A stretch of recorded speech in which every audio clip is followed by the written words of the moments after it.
Happy New Year and welcome to the Hot Seat Sports Talk. I'm your host, Aaron Gemmel. We got a good show for you today. Start off 2021. We have Katie Sadler with us today, brother of Mike Sadler, who passed away in 2016. So we're going to get a lot of answers and lots of stories about Mike's sister and how the two grew up together and how traveling for Katie was like for Michigan State on the road when Mike would go play in these big bowl games like the Rose Bowl and Cotton Bowl. So without further ado, let's get the opening credits started and let's get this show going.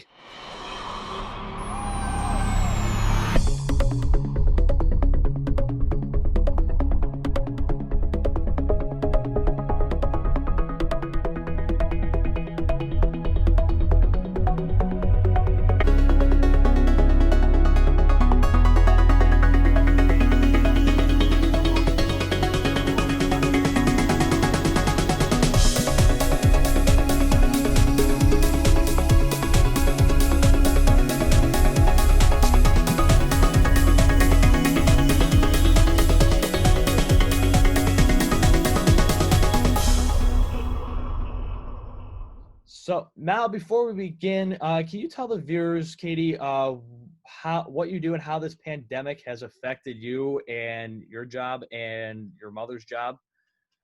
Absolutely. So currently I am a brand manager at Whirlpool Corporation. So I manage new product launches for the Whirlpool brands within the kitchen. And normally that is like a very interactive role where we work with lots of different areas of the organization to launch new products.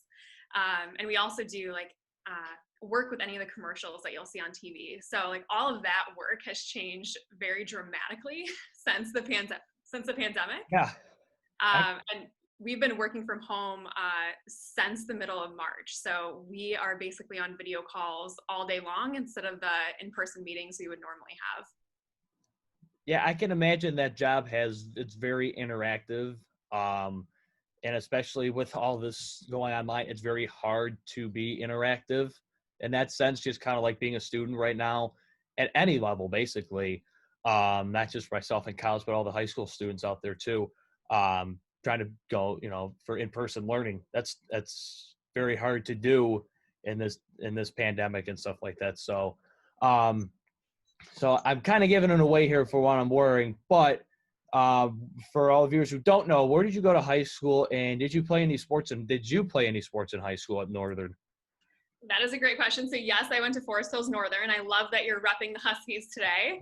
But I did play some sports my freshman and sophomore year. I played tennis and golf and basketball, and I was kind of all over the place. But I left the varsity sports to Micheal. So I frankly was not a good enough athlete to play varsity on any of those sports, but I instead was like the student government president and tried to invest more time in AP classes. Okay. So we obviously know your brother Micheal was a very well-rounded football player. He was a soccer player as well, if I'm not mistaken. And was he a basketball player? Did he do anything in the winter? Yes, he did play basketball. Okay.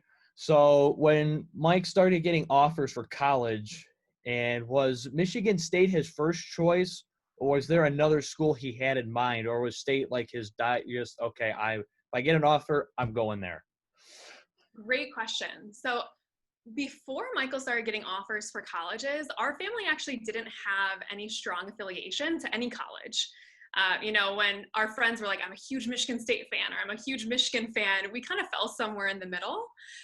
So Michigan State was not necessarily his diehard school that he wanted to play for, but he ended up getting offers from just some really amazing programs. So he got an offer from Michigan State, of course.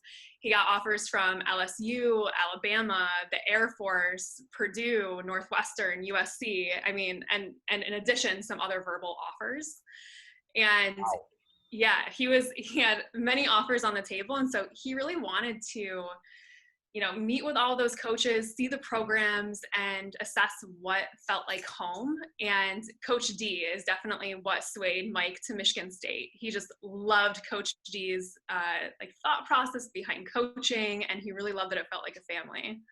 it's amazing to think that your brother chose Michigan State compared to going to the SEC, which was a powerhouse at that time where he was going to go. If going with Saban at Bama, going to LSU, those are big schools for football, and the fact that he chose Michigan State was, obviously a big decision and a big choice for him, not just for, the team, but for him in the future, because history has, it's shown what your brother has done, what his brother has done over the years. So when you, Katie, were making decisions to go to college, did you want to follow your brother in Michigan State, or did you want to go somewhere else? That's a great question too. So I was not necessarily in the boat that I wanted to follow Michael, but when it came down to it, I was deciding between Michigan and Michigan State. And as you can imagine, things would have gone very differently if I had gone to Michigan. And I really struggled with that decision because, at the time, and still now, Michigan has a great business school, and business is what I wanted to go into. But I also wanted to have a really authentic college experience. And I knew that if I went to Michigan, I wouldn't be able to wake up on game days and tailgate with my friends and watch Michael play. And it was really important to me to be able to support Mike and watch him play. And if I went to Michigan State, I had the best of both worlds. There you go. So how old were you, Katie, when you visited Michigan State for the first time? Like, did you go on any college tours of Michigan State and other schools? Like, did you go on a Michigan tour? And how young were you? Were you when you decided that Michigan State was okay? Michigan State is the school for me. Yeah, so I don't think I had actually been to the Michigan State campus until we moved Michael in. So we moved him in his freshman year, early in the summer for summer training for football. And that was really my first chance to get used to Michigan State and walk the campus and see what it felt like. So I wasn't sure at that time that I wanted to go to state, but I really liked that state felt like home for me because we had already been going for Michael. Yeah. From my perspective, state, when I walked on, it was absolutely huge. It felt like two cities together. The campus really did. And I was like, wow, this is a little too big for me, for my taste. I love the Spartans still. But I am a Chippewa at heart still. And when I walked on Central, it was just, as soon as I walked on, I'm like, this is home. This is where I want to be. So that's it. That's very interesting that as soon as when you moved in Mike for his freshman year, you went on the campus the first time, and you're probably like a junior in high school, something like that. I was a junior. Junior in high school. So that's, you're really getting a good visit, and especially around that time. Yeah, So, I think the other thing too was so fun for me is Mike was friends with all of the football players, and so I already felt like I kind of had this family of these protective older brothers as soon as I walked onto campus, right. And everyone was there to help in any way that they could. Right. So I personally know because I attended Coles kicking camp in the summer of 2018. So I personally know the story of your brother pranking you when you were a senior in high school when it came to your exams. Can you tell the story of that to everybody that's watching? And frankly, I want to hear that story again. So, yeah, I definitely can. I think to start, Mike was such a comedian in high school anyway. So he would always create his own spirit days and show up to school in just strange outfits. And he was just known as the guy who did such a great job of balancing being funny and being self-deprecating and always being kind to people that he really got away with anything. So in college or in high school, he just did such a great job of making himself well known in that space. And so it was actually my sophomore year, and Mike was a senior at the time that this happened. And that year, him and I both shared an AP class. And I'm sure that that's like a very strange dynamic for most people, having a class with your sibling, especially for Michael, who was a senior, having his little sister in his classes with him. Yeah. So we shared this class, and it was actually for 2 hours every day. And so it was a 0 hour, so an hour before school starts, and the first hour of the day. So normally at like 6 a.m., Michael and I would leave the house to go to school together. But as we got throughout the rest of the year, the seniors graduate early at Forest Hills Northern. I think they do that at a lot of schools.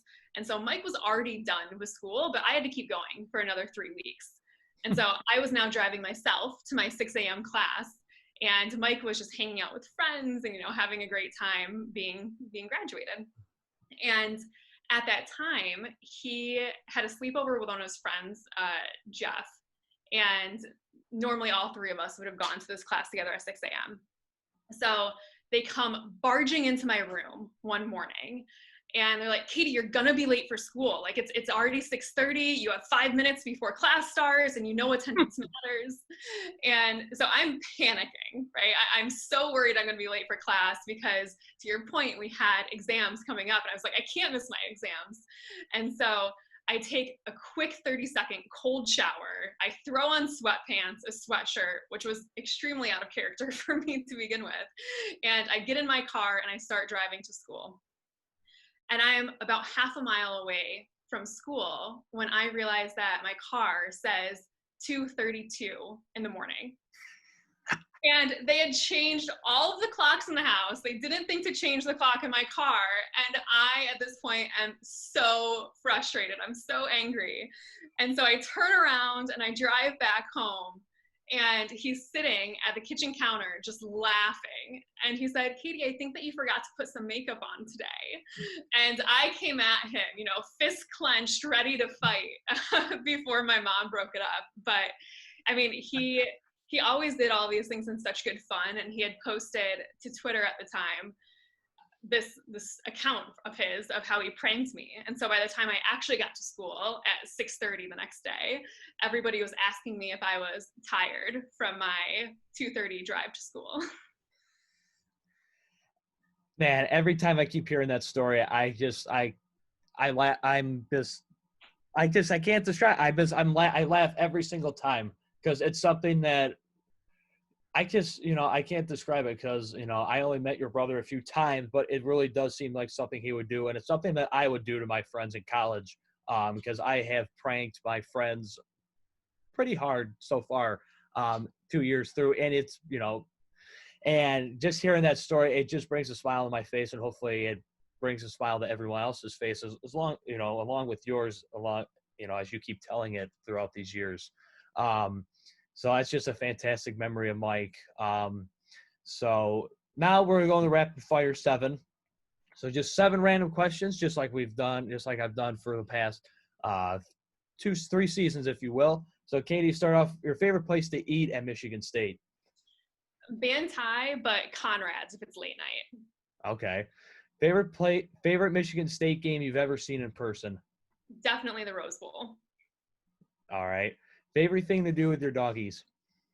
I like to take them through the Dairy Queen drive-thru and get pup cones that they then eat out of the ice cream cones. It's really fun.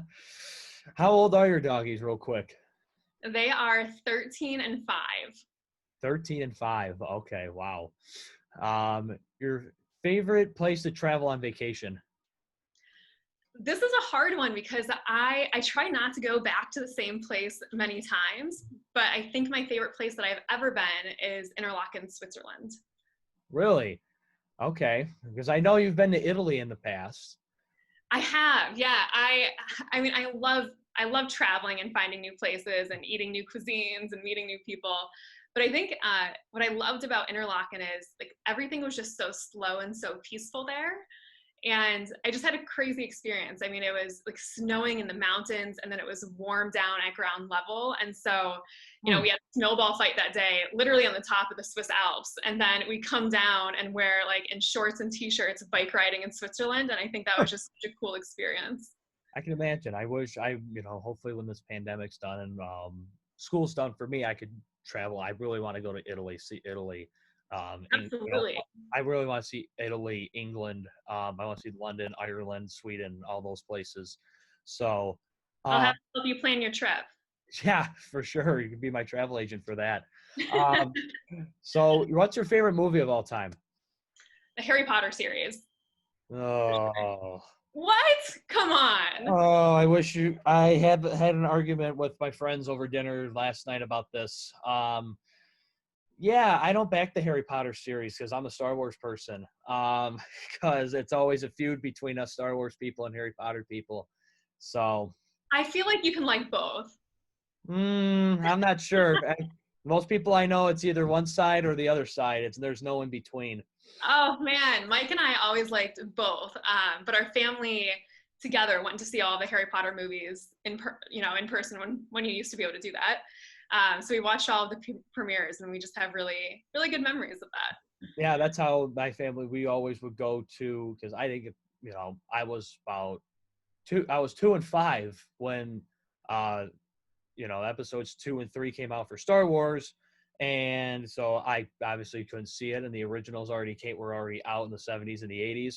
So for all the ones that Disney has done, we were at the premieres for all of those. And those were good, but over time they were just, I don't want, I don't want to make this into a Star Wars theory.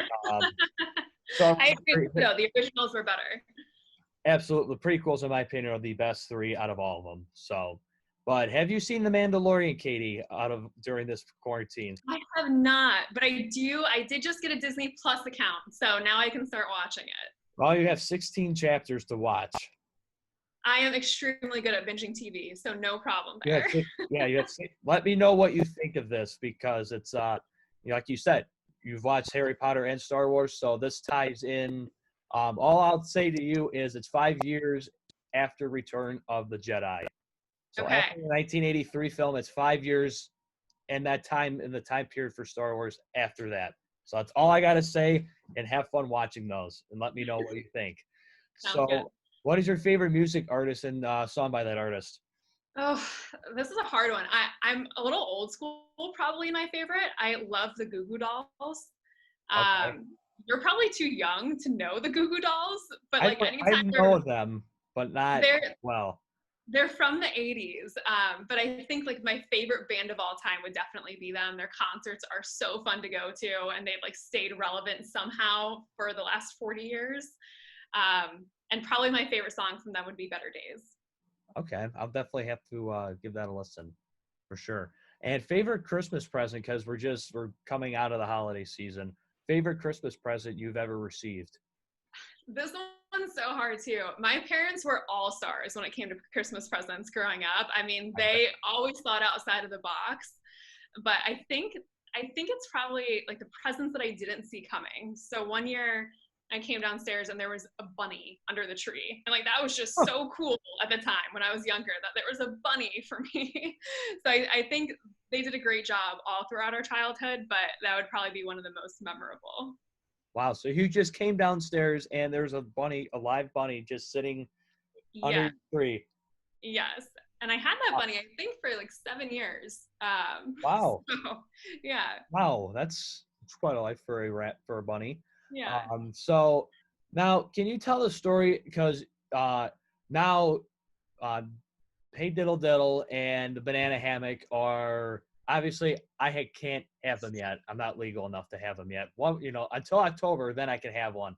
Um, and so those two beers are Mike's inspirations. And so can you tell the story of how you and Mike came up with the Banana Hammock beer, and the story of what happened when you guys were making it? Because this story is quite humorous, if I remember I feel right. like all stories with Mike are funny.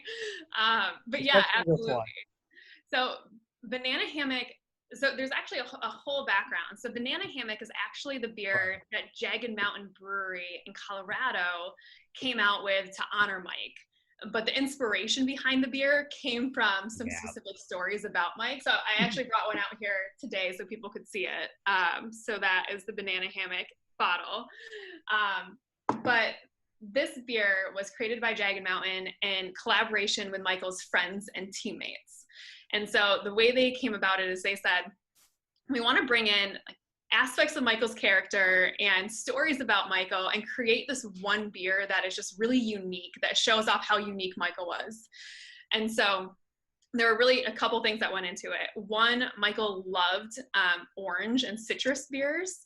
So this beer has like blood oranges in it. Micheal also loved powdered donuts, and he was actually known for like opening up his backpack and taking out an entire bag of powdered donuts just at random moments, oftentimes after a late night, but he would be known for walking around with powdered donuts. So his teammates wanted to put that into the mix. And then in addition to that, he was known for liking really strong beers, and so they wanted to make this beer a high alcohol content. It's 12%, which is quite a bit for a beer. And then the last piece that really went into this story is Micheal did try to make his own banana beer at one point in time. And it was when I was at Michigan State with him, and he actually brewed small batches of beer in his apartment. And so at the time, I'd just gone through a breakup, and Micheal was trying to lift my spirits, and he's like, come make a beer with me. It's going to be so fun. And so I come over to his apartment, and I immediately get assigned the task of peeling 40 bananas, which is a lot of bananas. Yeah. A lot of bananas. So I peel all these bananas, he blends them into a puree, and then he starts this brew. And we get about 3 days into it because it takes time to ferment and do all of the processes. We get about 3 days into it, and he texts me and he said, the beer exploded all over my apartment. And I'm like, what do you mean the beer exploded? He's like, I don't know, it's just everywhere. It smells like banana in here. And we found out later that 40 bananas was way too many because of the different gases that they put off, and the appropriate number would have been 2. So 38 too many, huh? Okay. 38 too many. But so he's kind of infamous for trying to create this banana beer that never worked out for him. Yeah, so a miscalculation by him, and knowing what Mike did academically, it's kind of ironic that he missed such a big calculation like that with so many bananas.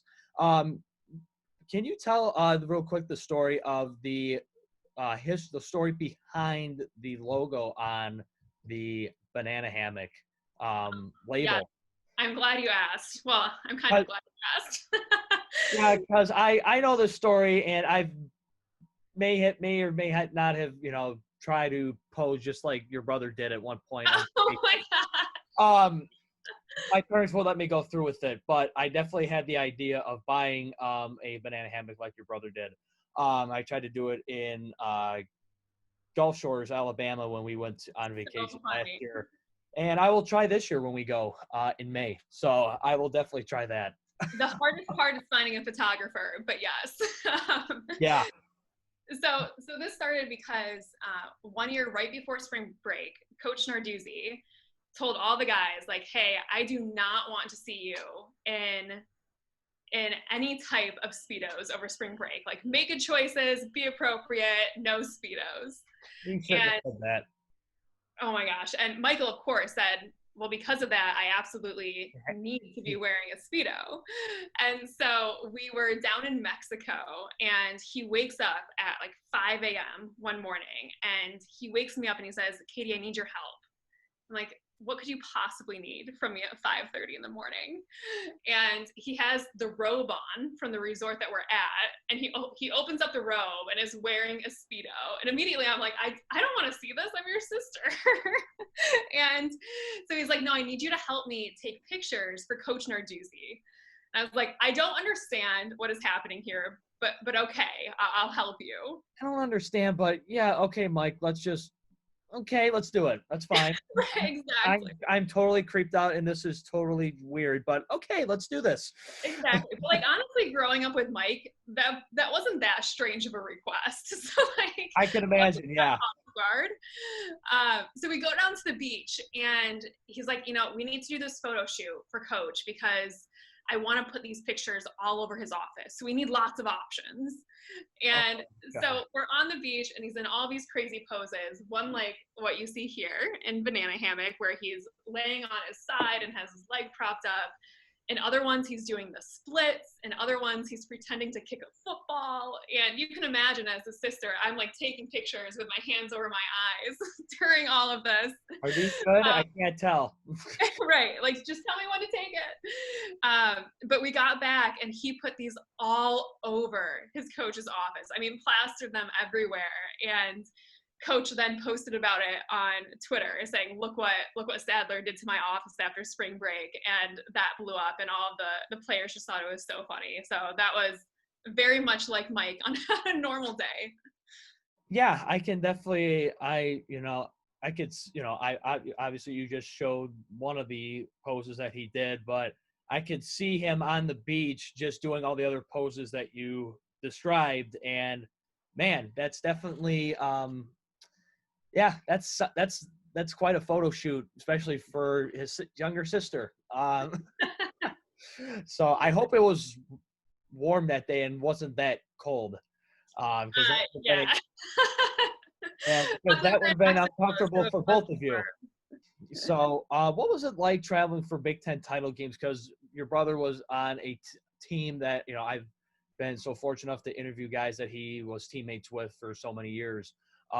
Traveling to Big Ten title games and bowl games like the Rose Bowl, Cotton Bowl, the playoff against Bama, because the title game's coming up Monday night, and to watch your brother and your team play in these games, what was the atmospheres like before the game, just for you as a spectator, knowing that your brother is playing in these games?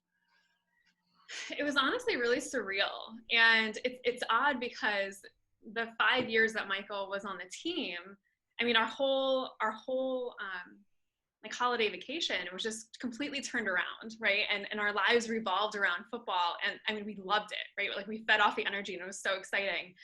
But it was definitely a different experience, because we would then normally, a couple days before Christmas or on Christmas Day, we would get on flights and meet up with all of the other families wherever the Rose Bowl locations were, or the Cotton Bowl, or whatever bowl game it was. And really that Michigan State football team became our family, and we spent holidays with them, and we got excited about these huge milestone events. And the energy was honestly just always so positive and so uplifting. And everybody went in with such a great attitude, knowing that we had such a strong team at that time. And there's really, I don't know that I can ever describe how thankful we are that Michael was on the team when all of these things were happening. I mean, it was just such an amazing experience for him and for all of us to have. Yeah, it was definitely not only for us as fans and students at the time, but for you guys, obviously, it was huge. All for all Spartan Nation, it was just beautiful to watch that team just going on the tear that they did, from the Outback Bowl to Rose, Cotton, the playoff, all those bowls. And I want to ask you this, because I have a few of my colleagues that go to Michigan State right now. What are your thoughts on the team right now, Michigan State? Like what do you think that they got to do to turn around? Because it was Coach Tucker's first year at the helm, because after Coach D'Antonio's retirement. But the team itself, looked great at some points. They beat Michigan in a weird year, in a weird season. They beat Michigan in Ann Arbor. They beat at the time 8th ranked Northwestern at home, but would lose some pretty easy games to Rutgers and Iowa and stuff like that. So, what are your thoughts on this Spartan team going forward? Yeah, I think Coach Tucker just needs some time to kind of revamp the program. I mean, he's such an amazing guy. I've had a couple of chances to talk to him, and he just has really high aspirations for this team. And I have all the faith in the world that he's going to turn it around. I think it just takes one catalyst. I thought maybe it might be the Michigan game this year, but it really just takes one thing to get like the hearts and the minds of these guys in the place that they need to be in order to drive the change that we need to see. So I think they just need another year, and then we'll take it from there. Yeah, to get back to the old glory of what Rose Bowls and Cotton Bowls. Obviously, It was for you guys, the Rose Bowl. It was the last Rose Bowl that was under the BCS system before it went into the playoff, which is now the current format. So, and plus it was the 100th edition of it too. So that had to be extra special for you guys to watch. What was the post-game celebrations like? Did you get to go on the field after the game, celebrate with Mike? You know, did you get like a shirt? Did you get a hat and stuff like that as soon as the game was over? How did that work for families?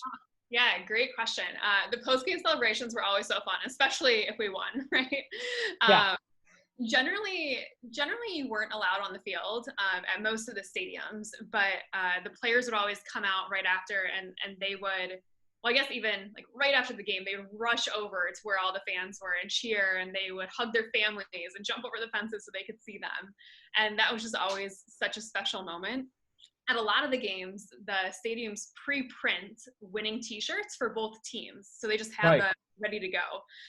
So you have those that you can get right after. But I think it's the celebrations that happen even after you leave the stadium, where all the guys are just Yeah. so energized and so excited, and the families are excited. And those are just really special moments that will always hold dear.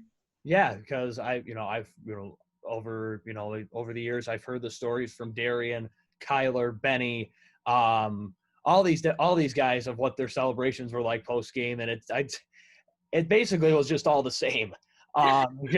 Just party, just celebrate, just humongous wins after humongous wins. Well, you got So to see too, like these guys are so disciplined going into the bowl game that this is really their first chance, like let loose, because they're disciplined all season long, just to make sure that they're always at the top of their game. So this is their time to let loose, whether it was for a good win or even a hard loss. absolutely. So now, Kate, before I let you go, can you tell, because I know and I've been so supportive and so involved with the foundation over the years.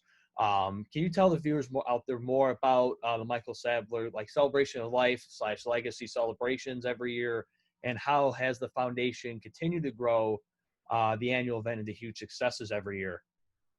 Yeah, so the celebration of life is hosted by the Micheal Sadler Foundation, and it's really our chance just to get together with everybody who supports us and everybody who loved Mike, whether they knew him or they support the legacy that he left, and for everybody to connect, to like talk about those memories of Mike and just kind of keep his spirit alive, because I think Mike was such a unique person, and he left such a strong legacy in the short time that he had. And I think that's something that everybody can embrace. And the celebration of life is really our chance just to get together with all those people and talk about how we can keep moving it forward.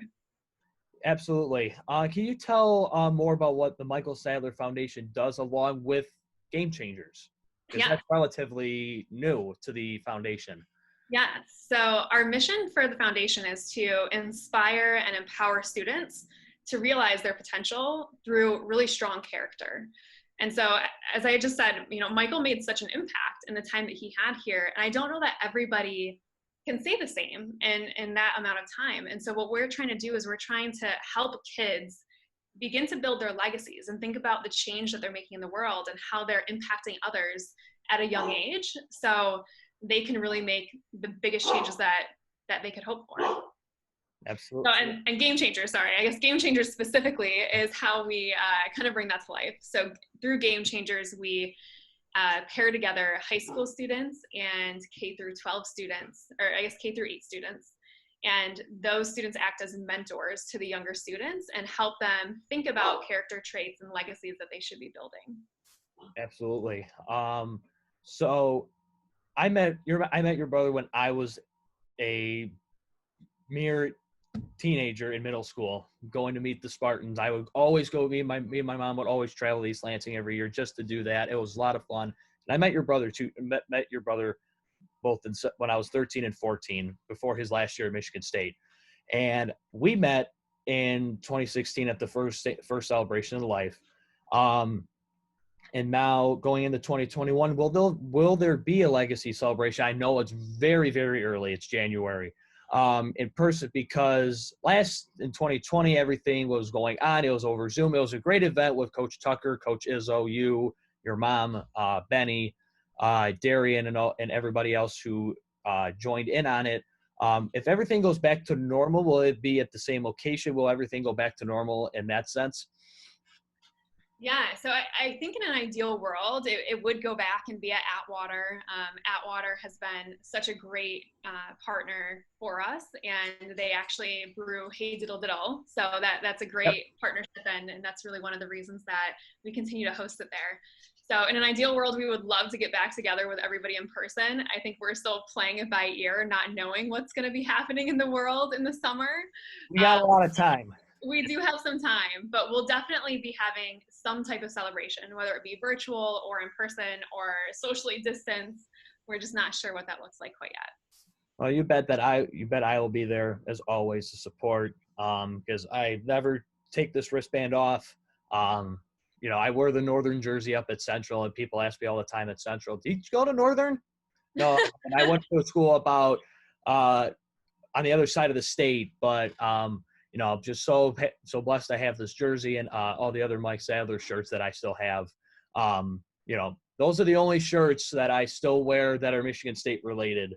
Because anything other than that, I really do not wear anymore because it's tying in with my bias for Central. So, but sad for you, your family, and for Mike, I always will wear Sadler forever. And with that, Katie, thank you so much for coming on today and sharing not only your stories, but your brother's stories and his legacy.